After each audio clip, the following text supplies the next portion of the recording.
Notre but ultime, conformément à la vision du chef de l'État et sous la supervision du Premier ministre, est de stimuler une croissance soutenue de l'investissement privé agricole en Côte d'Ivoire et dans la sous-région, pour permettre à ce secteur de faire face aux nombreux défis et attentes dans un contexte de croissance démographique et d'amenuisement continu des ressources naturelles.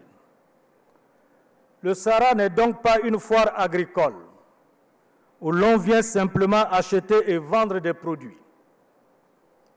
Pour les professionnels, le Sahara est un salon feutré, au propre comme au figuré, où l'on vient échanger des expériences, nouer de solides partenariats et établir de bonnes relations d'affaires.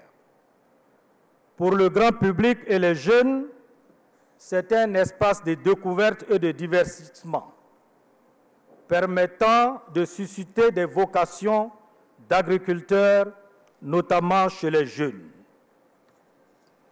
Pour les pouvoirs publics, c'est un espace d'échange d'expériences pour un meilleur ciblage des politiques publiques. Le Sahara est une source de fierté pour les Ivoiriens, car il représente une vitrine qui permet à la Côte d'Ivoire et aux pays de la sous-région d'échanger et d'exposer leur savoir-faire. Le Sahara constitue également une occasion de rendre hommage à nos vaillants agriculteurs qui, par leur travail et leur abnégation, créent la richesse et contribuent à l'amélioration des conditions de vie des populations vivant en Côte d'Ivoire et dans la sous-région. La forte mobilisation que nous constatons présage de la réussite de cette quatrième édition, 2 ans après celle de 2015, qui, de l'avis de tous, a été un grand succès.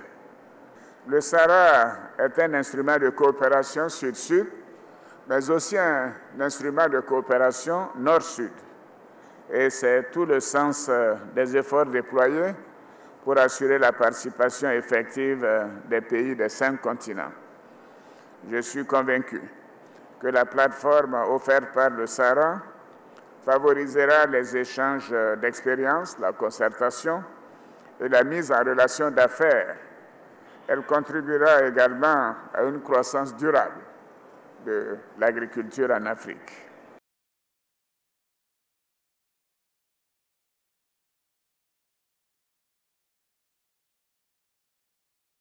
L'agriculture, c'est une partie de la solution pour beaucoup de pays, d'abord en termes d'emploi, en termes de revenus, non seulement dans la production agricole, mais dans les services à l'agriculture et dans la transformation des produits agricoles.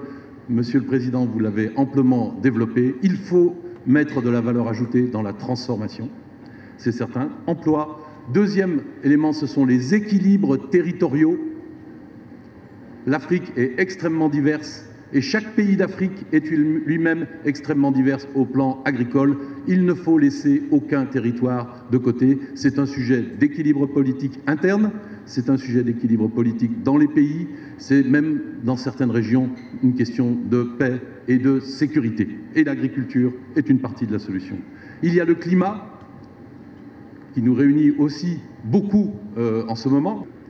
Le climat où l'agriculture est à la fois victime du réchauffement climatique, elle doit s'y adapter, et où transformer l'agriculture, c'est aussi faire une agriculture partie de la solution aux émissions de gaz à effet de serre, à travers notamment sa capacité extraordinaire, peu coûteuse, triplement gagnante, de fixer du carbone dans les sols et dans les paysages cultivés.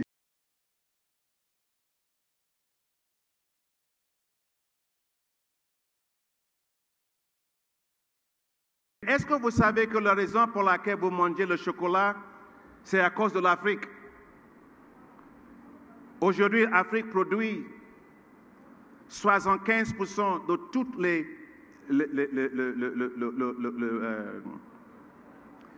le café, le matière première pour ça, le cacao.